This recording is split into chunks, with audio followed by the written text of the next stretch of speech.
इनेलो के पूर्व प्रत्याशी हबीब हवन नगर उमराव हाउस मांडीखेड़ा के निवास पर नेता चौधरी अभय सिंह चौटाला पहुंचे। आगमन पर उनका तहदिल से स्वागत व इस्तकबाल किया गया। इस अवसर पर वार्ड नंबर 17 के उपचुनाव में नवनिर्वाचित जिला पार्षद जकरिया शहीद को अभय चौटाला ने जीत की मुबारकबाद दी और उज्जवल भविष्य की बधाई दी।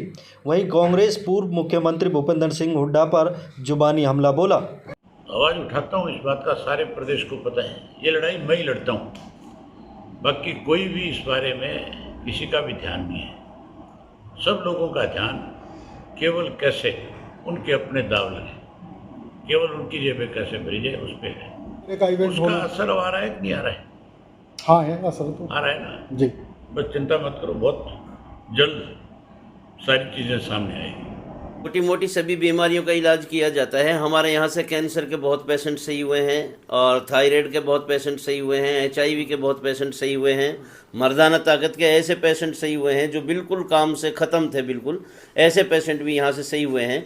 और ऐसे लोग भी सही हुए हैं जिनकी नस ब्लॉक थी, डिस्क प्रॉब्लम थी और वो चल नहीं पाते थे, ऐसे लोग भी सही हुए हैं। लेडीजों में भी एक बीमारी पाई जाती है लिकोरिया की, ऐसी भी जो है बहुत पेशेंट सही हुए हैं। और लेडीजों में एक और बीमारी होती है, बच्चादानी में गांठी हो जाती है, ऐसे भी बहुत पेशेंट सही हुए हैं। मैंने बहुत पहले एक बात कही थी कि भाजपा और कांग्रेस मिलकर के प्रदेश को कमजोर करने का काम करती है। भूपेंद्र सिंह हुड्डा भाजपा के हाथों की कठपुतली है और ये बात विधानसभा के चुनाव के नतीजे जब आए तब लोगों के समझ में आई कि सही मायने में लोग तो भाजपा को बदलना चाहते थे, लेकिन कांग्रेस ने टिकटों के बंटवारे में भाजपा की मदद करी।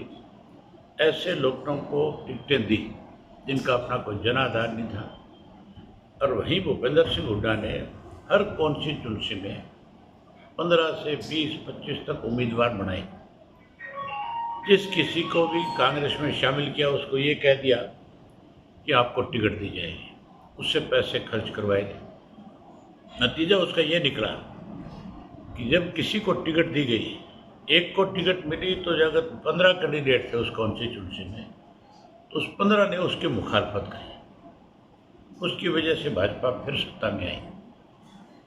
अब जो लोग बहुत ज़्यादा जोर से कांग्रेस कह रहे थे, उनको इस बात का इल्म है, अब उनको इस बात की समझ है कि हमने गलत फैसला लिया था, गलत विश्वास और भरोसा किया था। अगर विश्वास ना करते तो आज भाजपा सत्ता में नहीं होती, सत्ता से बाहर रह जाती। आपके मेवात में भी लोगों को इसी तरह से गुमराह किया गया। यहाँ भी लोगों में एक अफवाह फैलाई गई कि कांग्रेस का राज बनने जा रहा है, जबकि हकीकत ये थी कि कैसे कांग्रेस की भाजपा की सत्ता में वापसी कराई जाए, उसके लिए एक षड्यंत्र रचा गया।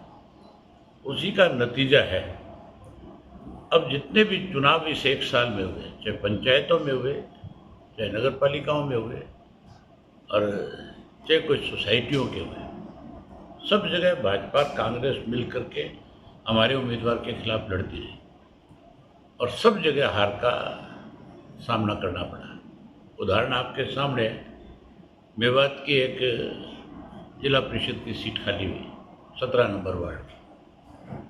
वहाँ पे बीजेपी, कांग्रेस, जेजेपी और छोटे मोटे जो राजनीतिक लोग थे यहाँ के, चाहे जिन्होंने चुनाव लड़ा नहीं लड़ा, सारे इकट्ठे थे और सब मिलकर के भाजपा के उम्मीदवार की मदद कर रहे थे। बावजूद उसके हमारा उम्मीदवार 1000 से भी ज़्यादा वोटों से जीत हासिल करने के काम किया। अब बदलाव आ रहा है, ये केवल मेवात में नहीं, पूरे प्रदेश में है।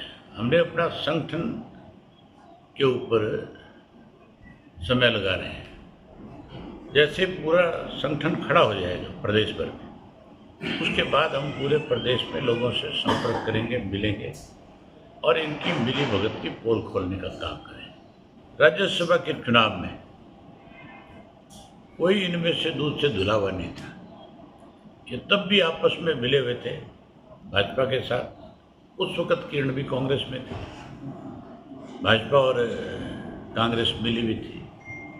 बाद में भी ये लोग मिले हुए थे आज भी अगर किरण चौधरी ये कह रही है कि हुड्डा ने भाजपा का कांग्रेस का भट्टा बिठा दिया, तो कांग्रेस का भट्टा बिठाया तो इसका मतलब उसने भाजपा की मदद करी। तो आप कहाँ हो? आप भी तो भाजपा के साथ हो या नहीं हो? ये सब मिलकर के इस प्रदेश को कमजोर कर रहे हैं। इस प्रदेश की जो ताकत बढ़नी चाहिए थी वो कमजोर हुई है। जो पैसा इस प्रदेश में खर्च होना चाहिए था वो लुटेरे अपनी जेब में डाल गए। आप मुझे एक चीज़ बताओ, अगर प्रदेश तरक्की कर रहे हैं तो फिर कर्जा किस बात का है 3.5 लाख करोड़ का? जो तरक्की करेगा उस पर कर्जे थोड़े होंगे। मैंने सुना है कि कर्जा और वजन जब बढ़ जाता है तो फिर उसका अंत जो है खत्म होने पे होता है। इन्होंने प्रदेश का सत्यानाश कर दिया। चौटाला साहब के वक्त में प्रदेश पे कर्जा नहीं, खजाना लबालब था। आज सारा पैसा खा गए, कागजों में दिखाया गया है, खर्च कहीं नहीं हुआ। दूर मत जाओ, तुम्हारे यहाँ मेडिकल कॉलेज है मेवात में, उसकी हालत जा कर के देखो कितनी खस्ता है। वहाँ मरीज के अगर इन्फेक्शन नहीं है, उस हॉस्पिटल में एडमिट होने के बाद इन्फेक्शन से लोग मर जाते हैं। डॉक्टर जो है इलाज करने से कतराते हैं, स्टाफ है ही नहीं। जब ये हालत होगी तो फिर क्या होगा? स्कूलों में यहाँ टीचर नहीं है तुम्हारे मेवात में, रिजल्ट तुम्हारे यहाँ 0 आते हैं। रिजल्ट 0 आने का मतलब यही है कि सरकार का ध्यान ही नहीं। नशा सर पे चढ़ करके बोल रहे हैं, कानून व्यवस्था खत्म हो चुकी है। और क्या देखना चाहते हो इस प्रदेश में?